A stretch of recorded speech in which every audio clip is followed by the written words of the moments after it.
I'm just making some brackets so I can put my intercooler on there and my power steering cooler and then my transmission cooler. Just added some aluminum to the sides so I can drill and tap it without having to worry whether it fits all the way across in the original holes. Okay, so I needed to add beads to my intercooler tubes. Bought this relatively cheap bead roller.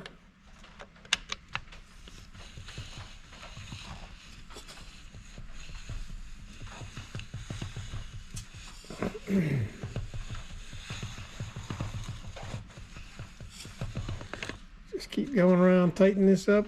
It keeps getting deeper and deeper.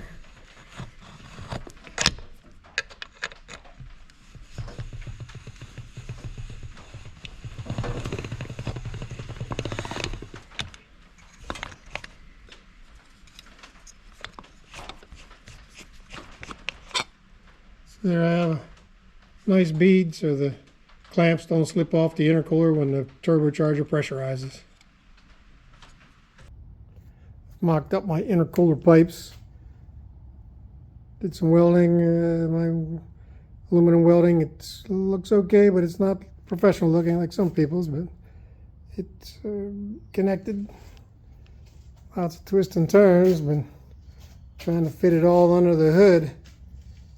That piece up top will be just touching the bottom of the hood.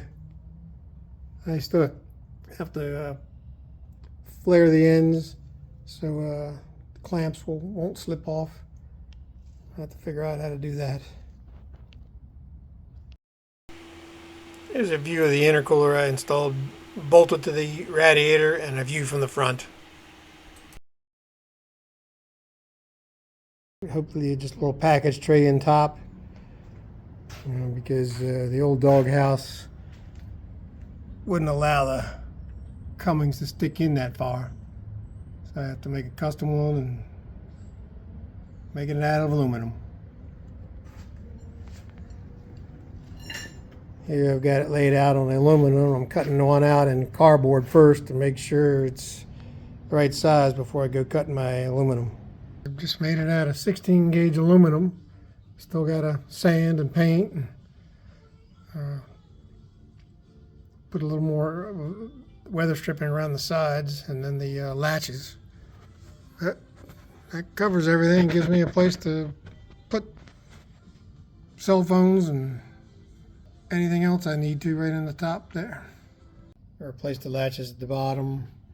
Had to extend the quarter turn holders at the top because my piece here was a little thicker than normal.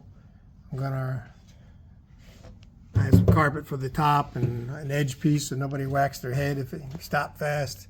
And I still have to hook up those two rubber holders right there. It's just weather stripping I got off the internet. Seals up pretty good. Gives me room for the Cummins. Primered. Got some insulation on the inside. I'll have to seal up some of the joints and paint it. Here's my custom doghouse. Like I said before, I made it out of 16 gauge aluminum.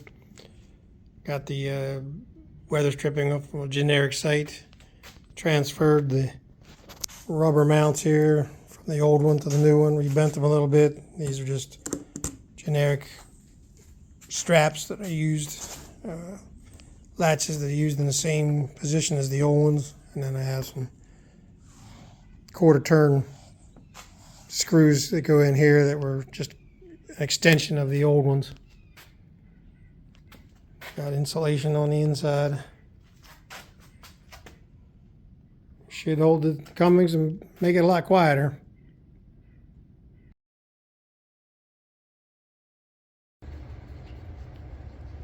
Here's my transmission controller. Made a bracket for it.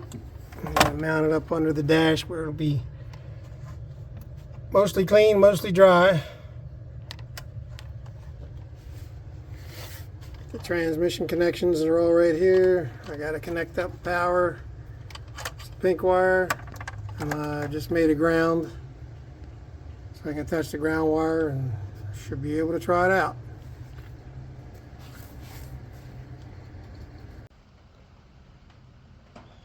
Making a one-shot relay, so when the brake lights go on, I'll get a closed contact out.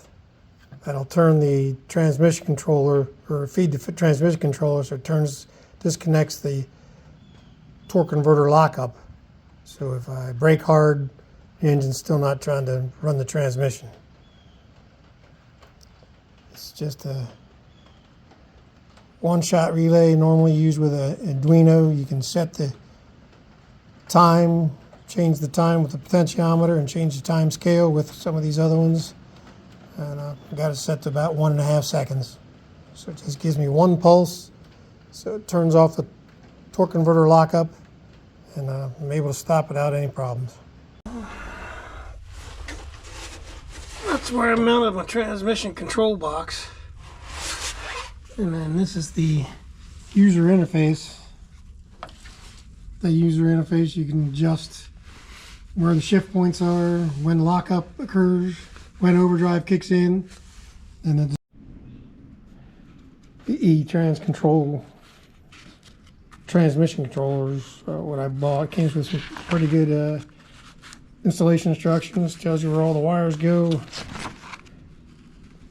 Tells you how to go through the menu and program each thing. Pretty straightforward. I had to mess with some settings to make it shift right, but it gave me a better understanding of how the transmission works. Got it tested and gave you a pretty good wiring diagram of this is the actual control unit, and then the GUI interface is basically just attached to the windshield I showed you earlier. Shows you how to wire up the plugs, what to be careful about with different colors and different transmissions. All in all, it's a pretty good setup and fairly easy to do. This is my E-Trans control. This is just the basically the user interface. The best thing I like about this, it gives you miles per hour as you're running. It tells you if the overdrive is engaged and torque converter lockup. Gives you gov pressure.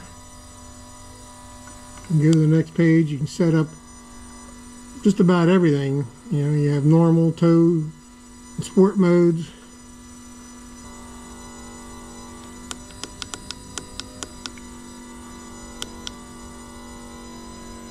You set up the different sensors for the different types. Match my transmission. Set up the screen.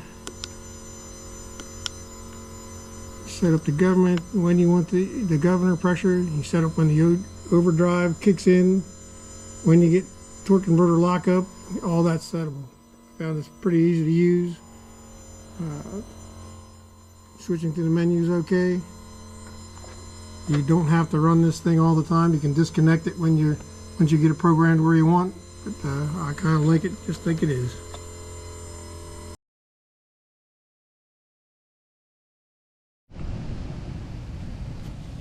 This is a Power Stroke, 1996. It's changing the glow plugs. Just wanted to show you the difference between the Power Stroke and the Cummins. See right there where that wire goes, that's the glow plug. This is what it looks like. Fits right down in there. Need about a 10 millimeter to get it out. You have to use a big one to get it loose. Kind of hand loosen it further and then pull it out. It won't come out in the socket. The Power Stroke has 8 of these. The glow plug just heats up the air when it's cold outside, so when it starts, it's sucking in a little bit warmer air and starts a little easier. I'm going to switch my 24 valve to a P pump. I no longer have the computer that controls it. I don't need it anymore. But I needed to be able to control the intake heater. As I said, on the other diesels, they have a glow plug on each cylinder. This has just got a big, basically a toaster oven right in the intake. So when the air temperature is cold, it just heats up the intake air. So when the diesel goes to start, it's got some warm air to compress with. In order to make that happen, I have to get a standalone controller. This place sells a controller it's a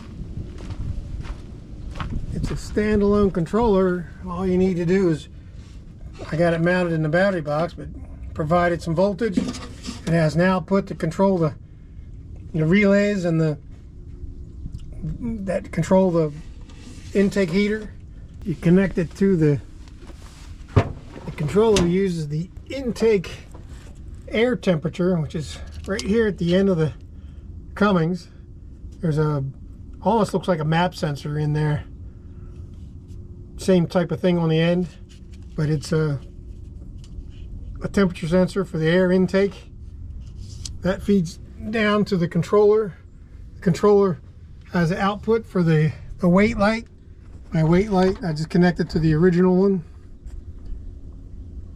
So when it's cold, just turn the switch on, gives it a weight light.